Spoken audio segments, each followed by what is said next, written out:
This week we're covering Luke 1 verse 67. And it occurred to me as I read this verse, man, just how slow we're taking this journey in Luke. And I just love that.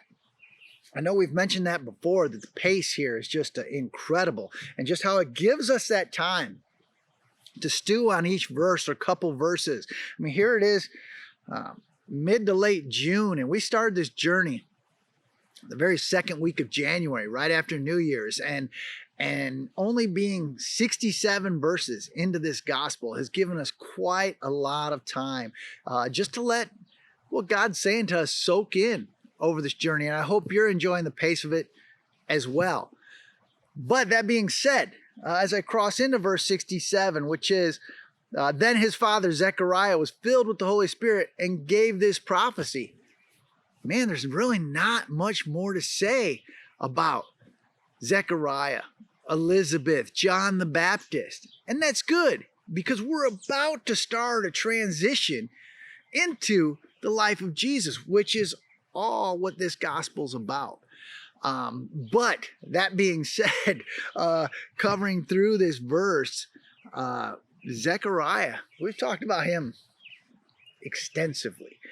And what occurred to me in this verse is Zechariah is about to give a prophecy. I mean, people don't just do that, right? You can't tell the future on your own accord. You say, I think this might happen, but everything Zechariah is going to tell us actually came to pass.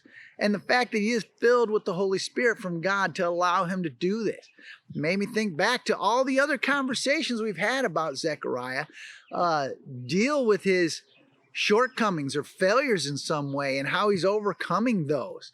And this just made me think of the humanity of us all. The fact that we do live fallen, broken, shortcoming-filled lives.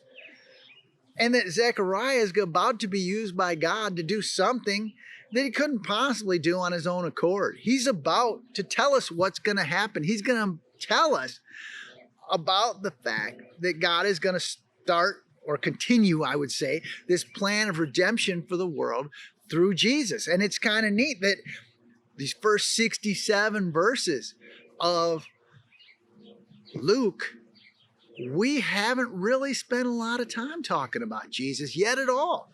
We've talked about these other players. We've talked about Zechariah. We've talked about Mary. We've talked about Elizabeth. We've talked about John the Baptist, and he was just now born in this gospel. And the things that are going to be done through these people, and all kind of pointing to the life of Jesus. But here, Zechariah is going to start in earnest talking about God's plan through Jesus for this world. And I just think it's kind of neat that it just reminded me, man, of my own situation. I'm sure some of your situations where there was a time where I really didn't trust God all that much. I didn't put my faith in him. But then through the course of my life, I realized that I couldn't really do life on my own. I realized God's way was the only way. And so I submitted my life to him. And all of a sudden here he's doing these things through my life that I would never have seen on my own. I never would have done on my own. And that's kind of where I wanted to leave it today, was just that if you haven't made that commitment to give your life up to God, now might be a good time to do that. Just submit to him and say, God, man, I can't do this. I can't do it on my own. I invite you into my life. I invite you into my heart. I surrender to your way. I believe that you can do more with my life than I can do with my life.